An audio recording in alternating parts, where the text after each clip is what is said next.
Welcome all of you. In the last class, we discussed about the complex form of the Fourier series, and then we found out how to obtain the Fourier coefficients in the complex form, which were defined as C0, Cn and Cn minus of n. These are the coefficients Cn, C minus n and C0. We also knew how to get these values. For C0, for example, simply you have to integrate the function from minus pi to plus pi f of x dx, and we obtained C0. And then for Cn and Cn minus n, we have to multiply by certain exponential function, and then in one case positive exponential, other case negative exponential, and then we can get coefficient Cn and C minus n. That was well known. And we also use that to understand how to solve the square wave use the complex form, and we also obtain the Fourier series, Fourier coefficients.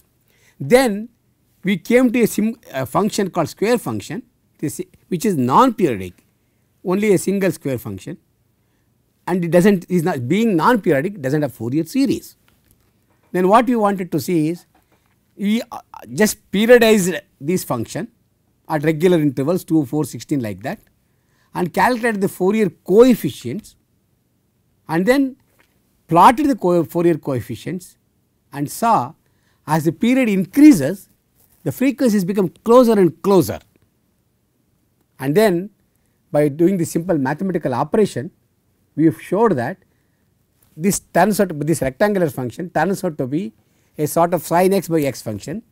It is called a sinc function, which goes like that. For example, this is the fs, this is the function which is f of s.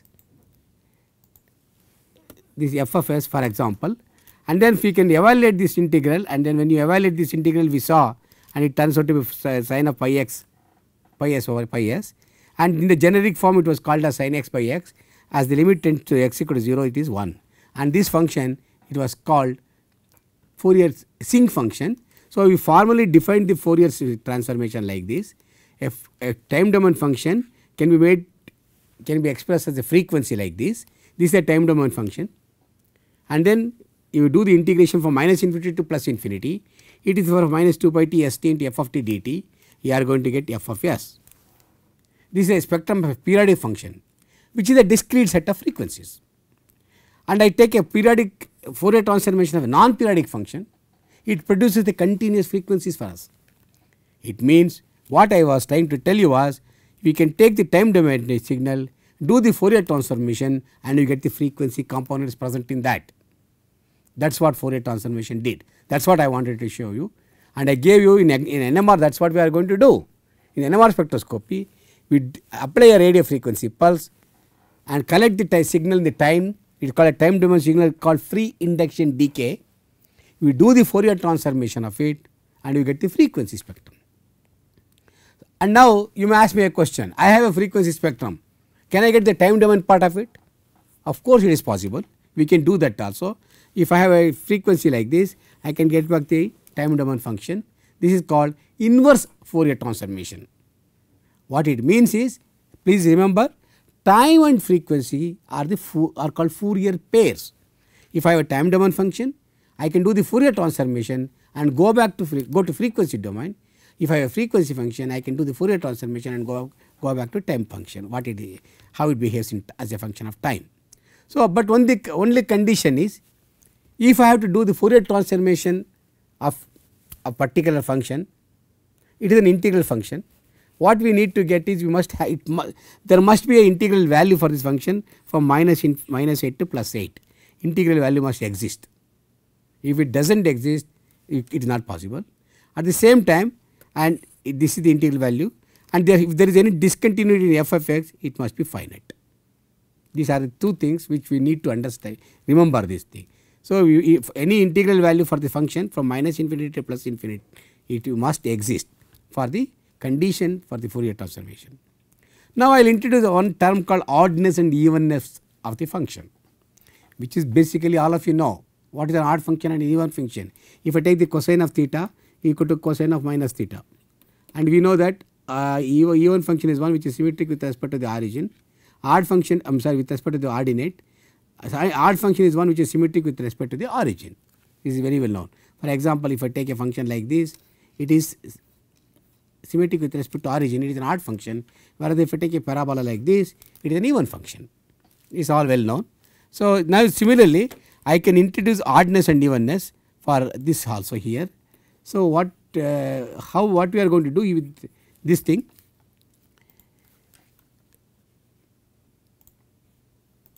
Symmetry, this is because symmetry plays an important role in Fourier theory. Okay. Any function, whether it is symmetric or not, it need not be symmetric, but we can represent them by sum of odd part and even part. Any function you take, does not matter, it need not be symmetric. We took the example of rectangular function when we saw it was a symmetric function from the origin we took, that was the origin was taken as the center of the rectangular function. It need not be symmetric, it can be anything, but we can represent them as a sum of odd part and even part, both we can do. So, an f(x) can be written as sum of odd x plus even x, both can be done. So, even x is equal to half of, we can write like this, even of x equal to half of f(x) minus of f of minus x, whereas odd of x equal to f of half of f of x minus of f of minus x. This is simple way to express an even function or odd function, which you all know in basic arithmetic. I do not need to explain this very often. Now, I can express this f(x) as a function which I can integrate from minus infinity to plus infinity, which was discussed. I can call it as odd of x plus even of x into cosine of 2 pi xs minus I sin pi xs into dx. I can write like this. Okay. So, cosine is an even function and sine is an odd function. Now, what will happen if I take odd function, integrate from minus infinity to plus infinity? You all know in basic integration this value is 0. Okay. If I take the Fourier transformation of f(x), which reduces to 2 times 0 to infinity e1 of x in the cos of 2 pi into xs minus this function 2i 0 to infinity odd x into sin 2 pi x dx, because odd function integral minus infinity plus infinity is 0. So, what you understand from this is the Fourier transformation of an even function is an even function. Fourier transformation of odd function is an odd function. This is the important condition, you should know that. You should, this we use it very often when you understand the NMR spectrum. We discuss real part, imaginary part, even function, odd function, everything. So, please remember Fourier transformation is invariably used in many of our NMR spectroscopy techniques, and Fourier transformation is of an even function is an even function, Fourier transformation of odd function is an odd function. Okay. So, in general, if I have a function f(x), I can write it as odd of x and plus even of x, both I can write like this. Okay. So, when I do the Fourier transformation, you get both real and imaginary you can get, and this function I can write it as odd x, real odd, imaginary odd, real even and imaginary even, both are I can write like this, because when I do the Fourier transformation I get both real part and imaginary part. So, if I write the in general a function f of x as odd x plus even x, if I do the Fourier transformation I can write it as real odd x, imaginary odd x, real even x, imaginary even x. Of course, we can also express in a simple way like this. Now, I will introduce important Fourier transformation theorems. These are all very important to understand. One is a similarity theorem. How does a Fourier transformation change if you stretch or shrink a function? What it means is I divide this function by some number or multiply by another number to expand it. Let us see. More precisely, what will happen to the function t function if I change the t to at? A could be some number, it could be multiplied, it can be multiplied or it can be divided. Then how does the Fourier transformation change? It is a question which we have to answer. Understand my question clearly. I have a function, I want to stretch or shrink this function, that means I will multiply by that number or decrease by some number. Let us see how the Fourier transformation change. Simple thing, Fourier transformation is minus infinity to plus infinity f of a into e to the power minus 2 pi st dt. This can be written as minus infinity to plus infinity f of u into this number. What I have done here is I have assumed u is equal to at. I have substituted u as at and then rearrange this function. That is all I have done, nothing extra here. There is nothing new I have done here. And this can be written as in the integral form. This 1 over a I will take it out. 1 over a this is nothing but the Fourier transformation of S of a, u by a, or I can call it as a frequency. This is a time domain function. I can do the frequency, I write it as S by a, very simple. So, this was a time domain function. I put it as S by a because I already told you Fourier transformation of time domain gives you frequency spectrum. So, I represented S as the signal frequency. So, this is the FT form of it, this one, this is the FT of it. So, I have taken out 1 by a outside integral. This entire integral now turns out to be Fourier transformation of this one. Okay. So, that means the Fourier transformation of the time domain function, if it is f of s, the Fourier transformation of the function multiplied by a is equal to 1 over modulus of a into function of s by a, the frequency. This is the Fourier transformation. So, you take the function f of t, do the Fourier transformation, you get f of s, it is the frequency. Now, multiply the t by this function by a, call it as f of a t, then do the Fourier transformation, you are going to get 1 over modulus of a into Fourier transformation of s by a. So, that is what is going to happen. This is what is the similarity theorem, whether you stretch it or compress it, how it behaves after the Fourier transformation, you can understand from this. If I multiply by this function in the frequency, it is just dividing like this. We have another theorem called linearity theorem. The Fourier transformation is a linear function, it is linear. That means it possesses the properties of homogeneity and also additivity, both are present. The Fourier transformation of any sum of any two functions if you take, okay, what will happen? Homogeneity means that a change in the amplitude in one domain produces an identical change of amplitude in the other domain. That means in the time domain I change the amplitude of this function, I do the Fourier transformation. In the frequency domain also it remains same. For example, I will take a function f of t, I do the Fourier transformation of it, I will get f of s. Now, I am going to do what I am going to do is I will going to change the amplitude of this function by some number and then do the Fourier transformation, you are going to get not this. This is not it. So, what you are going to do is you change the amplitude of this, in the frequency domain also the amplitude correspondingly gets changed.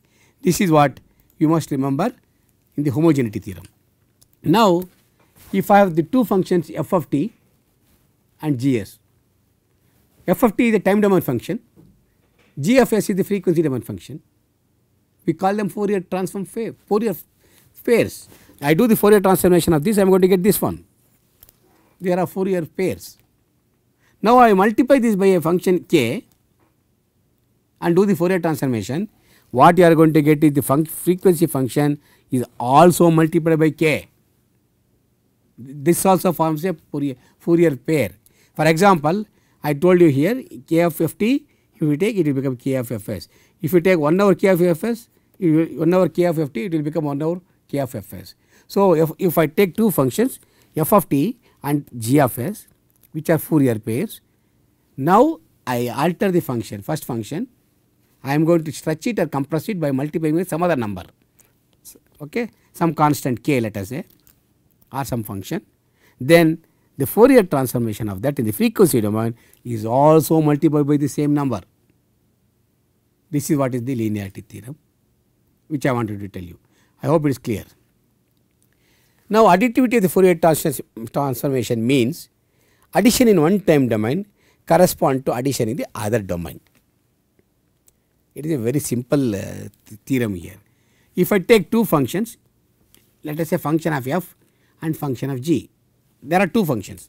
I take the sum of these two functions, which I call as function of f plus g, two function. I do the Fourier transformation of this, okay, and I am going to get in the frequency domain Fourier transformation of this function f and the Fourier transformation of the function g.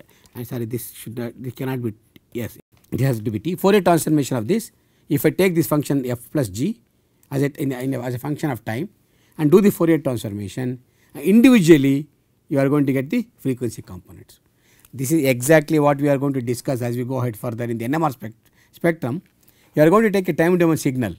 There are n number of frequencies present in that. You are going to collect an interferogram, and then each of them is a exponential function. So many frequencies are present, they are overlapped. Now you do collectively a Fourier transformation of all of them, and you are going to get the frequency component of each of them present there. So this is nothing but the additivity theorem of Fourier transformation, which is telling you in time domain I have added all the frequencies. In the frequency domain I get the same number of frequencies added up. That means different frequencies are there. After Fourier transformation you get that many number of frequencies. So this is the additivity theorem. There is also what is called a shift theorem. A shift of a variable or a delay in a time has a simple effect on the Fourier transformation. I take a function and then I shift it by a certain value. Remember, when I was trying to understand the Fourier series, I told you what happens if I shifted the square function by pi by 2. We also got everything shifted by pi by 2. The cosine part, sine part became cosine because it was shifted by pi by 2. If you remember what we discussed in the last class. So a shift of the variable or a delay in time has simple effect on the Fourier transformation. Only thing is the frequency does not change, but however there is a change in the phase. We saw that the sine function became cosine because it changed by pi by 2. There was a change in the phase, but the function remained same. Okay, the amplitude did not change, only frequency changed. I am sorry, phase changed. Frequency did not change, only phase changed. So this is the shift theorem in Fourier transformation. So if the function of ft is shifted by b, then f of t, Fourier transformation of f plus b, if I'm sorry, t plus b, if you work it out, you substitute u equal to t plus b here, then it becomes f of u, and t you can write it as u minus b here, and then do the integration and separate out this function here, and then what you are going to get is you can take out e to the power of 2 pi s b, and this is what you are going to get. This is again a Fourier transformation of this u. So this is one for Fourier transformation of the function u. I call it as f of s, a frequency. So what did I do? Here you see that when I substitute this function by t, multiply by some function, and then you get this one e to the power of 2 pi s p into Fourier transformation of the function, this function, which is frequency. So in general I can say if I have a function f which is t plus or minus b, I can write it as exponential to the power of plus or minus b e to the power of 2 pi I s b into Fourier transformation of this frequency spectrum. So the first you take the time domain and add or subtract another thing for this function. The Fourier transformation will be there, but it is going to be multiplied by the exponential function, either it is plus or minus depending upon whether you are adding or subtracting from this function. That is what is the simple theorem what I said about shift theorem in the Fourier transformation. That is, please remember that. Okay. Now one another important theorem is there in Fourier transformation, which is called convolution theorem. It is a very important theorem. The convolution of two functions in time domain is nothing but the multiplication in the Fourier transform domain. This is a theorem. Convolution theorem tells you the multiplication of two functions in time domain is, I am sorry, convolution of the function in time domain is a multiplication in the frequency domain. So what does it mean? What do you understand? If I have a function f of x, when you do the Fourier transformation you are going to get frequency f of s. Similarly, I have a function g of x. Do the Fourier transformation of it, you are going to get g of s, that is the frequency part. Now convolution means I will do this is a symbol for convolution. I will do f of x convolute with the g of x. What are you going to get? F of s into g of s. See, I convoluted these two functions, but I got multiplication of these two frequencies in the frequency domain. Before Fourier transformation I convoluted these two functions, and after the Fourier transformation these two functions come as multiplied frequencies. Okay, this is the convolution function. So very simple, you can write like this. I will take the integral of f of u g of x minus u du, and this is one function. It's simple integral. From the previous part I have taken it, and this is called as a convolution integral. This is called as a convolution integral. So, if I write like this, expand this function, and this convolution integral is the frequency part I write as g of s, and this if I take it out gs of here, because I am integrating over u and gs has no role, I take it out and I write it as g of s into minus infinity to plus infinity for this function. This is the Fourier transformation of the function u. So, this is going to give you frequency. So, g of s multiplied by f of s. So, you convoluted the function here, this is a convolution function, and then do the simple integration, and afterwards you take out this chain. This is Fourier transformation of the one function, and then this is the Fourier transformation of the other function. These two appear as multiplants here. So, the Fourier transform convolution of two functions in the time domain became multiplication factor, got multiplied in the frequency domain. So, the convolution theorem tells you the two functions are convoluted in the time domain, in the frequency domain they are multiplied. This is the important theorem in Fourier transformation called convolution theorem. You must remember this very often, because we keep on using this very often without your knowledge. When you take the NMR spectrum, all these theorems are used. That is why I wanted to discuss these theorems for you, so that you get a gist of what is going on here. Now, with this knowledge of Fourier transformation, we can work out Fourier transformation of one or two simple functions. See, for example, I told you I am going to take the free induction decay, an exponentially decaying signal, which is a time domain signal in NMR spectroscopy. I do the Fourier transformation, I get a sharp peaks which are Lorentzian, I call it. So, it clearly tells me the Fourier transformation of a exponential function gives me Lorentzian. We can work out and see that. Take an exponential function, do the Fourier transformation, you get a Lorentzian. See, take one or two examples of that for the Fourier pairs here. Now, we will start with a simple function, Gaussian function. The Gaussian function is simply represented as e to the power of minus x squared, pi x squared. It is simple Gaussian.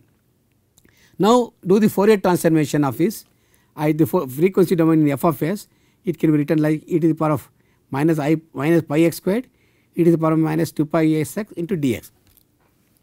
This is the basic Fourier transformation integral. Okay. If you want to do the Fourier transformation, you need this integral, right. Now, I am going to differentiate this function with respect to x. Okay. I will do differentiate with respect to this one, not with respect to the, okay.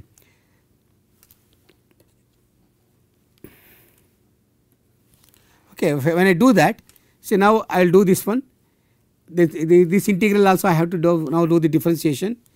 I will do this one, I will integrate by parts. What I will do for integration by parts, substitute dv as this function, e to the power of minus I pi x into ix, e to the power of minus pi x squared dx, this I call it as dv, and u as e to the power of minus I pi x sx, this I call it as u, this one. Okay. So, this one into dx I call it as dv, this I call it as u. Now, I am going to integrate by parts. So, differentiation of this, I am doing differentiating this function for minus infinity to plus infinity, I am going to do it. I will integrate this function by parts. You know how to do the integration by parts. You have to simply substitute these things and do the simple integration. It turns out to be d by ds of function of f of s equal to minus 2 pi s into f of fs.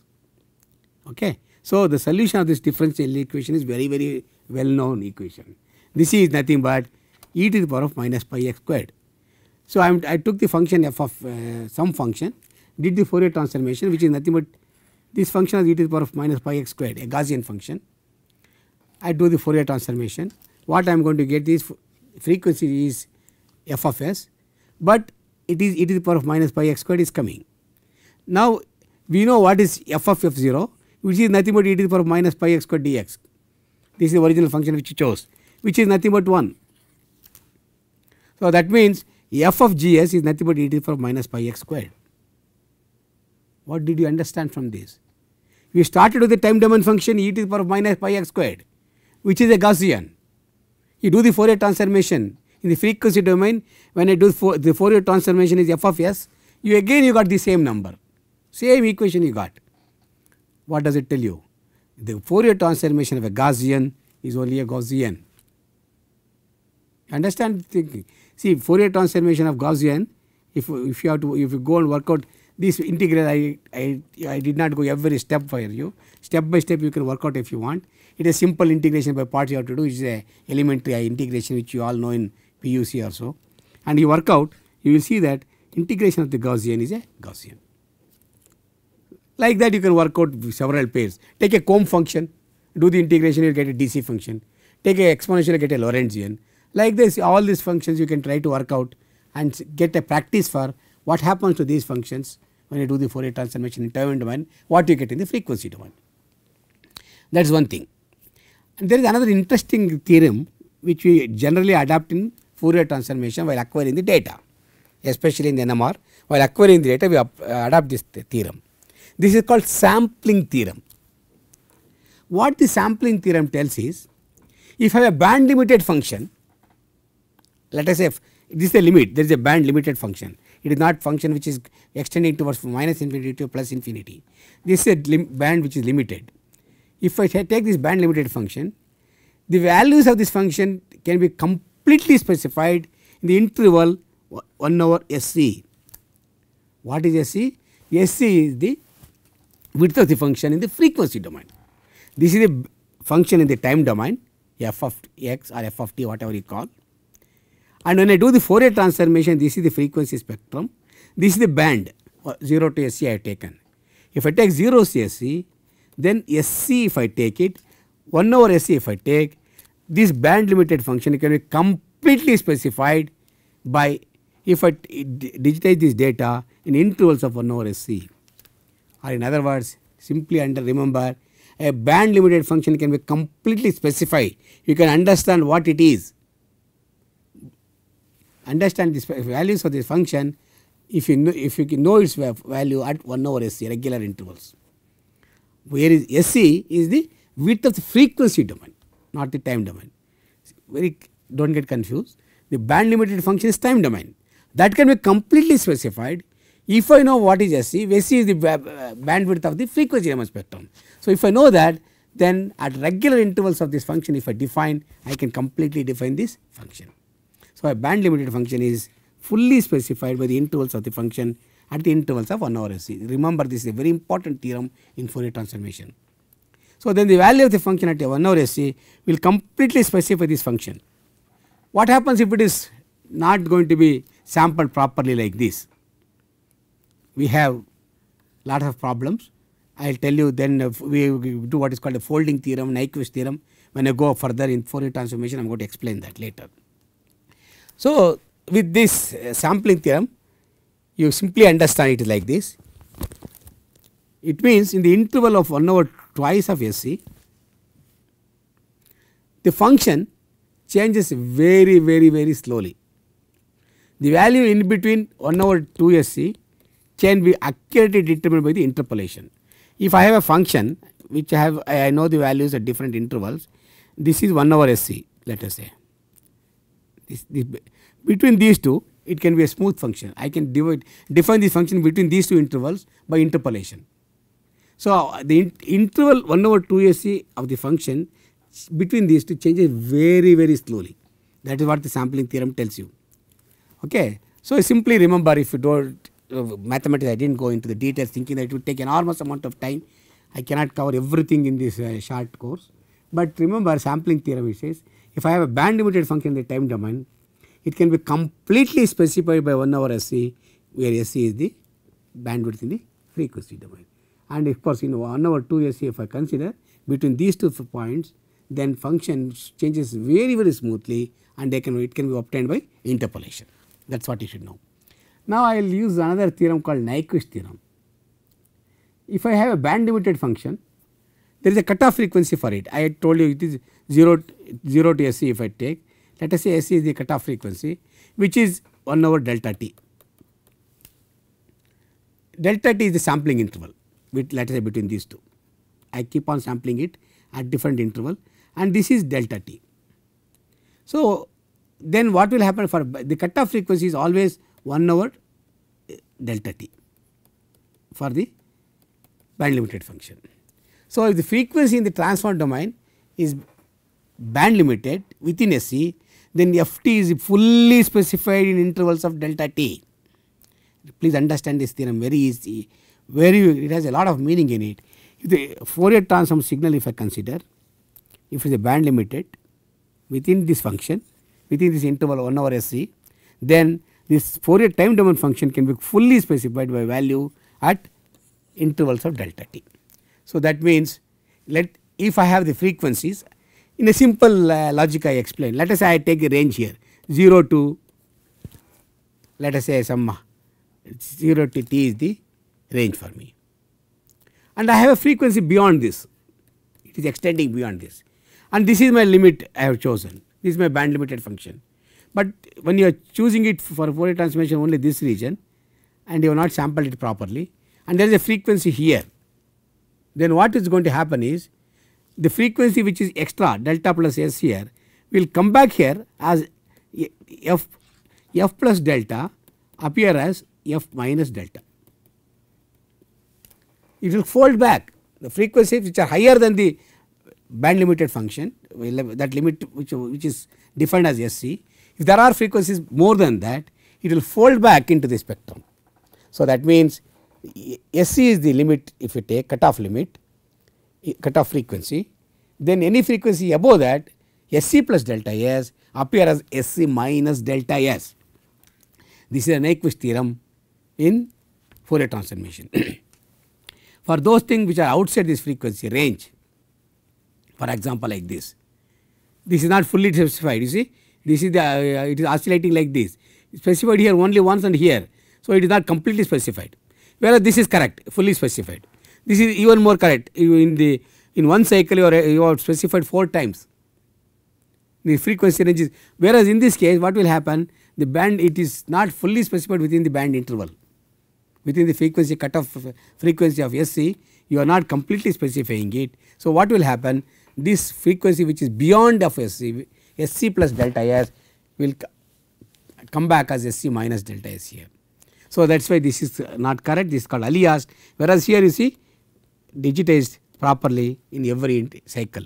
Here it is even more, much better here, and this interval is called dw, is called the dwell time, is interval. This is specified interval. Within this interval I said the function varies smoothly and you can obtain this value by interpolation. You do not need to go through millions of points. You can just take 2 or 3 points within the cycle is enough. At least minimum you require 2, more than 2 is better, and then if it is not completely specified within this interval, then you are not going to get the clearly identify the frequencies. The frequencies beyond certain limit will come back as f plus delta as f minus delta. This is what the Nyquist theorem says, and this is the free induction decay which is collected in the NMR spectrum. You can see there are number of points which is digitized, at least twice it is digitized, you see, in the cycle. This is a cycle which is undergoing, periodicity is there here, it is a periodic function. You can see here, of course amplitude is getting changed, exponential is decaying, it is an exponential function, but you see here, and it is specified very clearly here, digitized at least twice. So, it is correctly represented, whereas look at this one, this function here digitized once here, once here, once here, in this cycle it is not completely specified. So, this does not obey Nyquist rule, whereas this obey Nyquist rule. So, this is the reason what happens, if the Nyquist rule is followed you get a correct spectrum. See, otherwise this spectrum, if the Nyquist rule is not followed, what happens, this will here in this case it will fold back like this. Okay. The one which was here will come back, this is called folding NMR, in the frequency which is beyond the limit, band limit will come back within the limit with f plus delta as f minus delta. So, this is with this, please remember some of the things which we very often utilize. Fourier transformation of a Gaussian is a Gaussian, few functions we regularly utilize. Fourier transformation of rectangle is a sinc function. Fourier transformation of delta function is a DC, that is a Combs function I told you. Exponential is a Lorentzian. These are some of the important functions you must remember. So, what I am going to do is that since time is getting up, I am going to stop it here.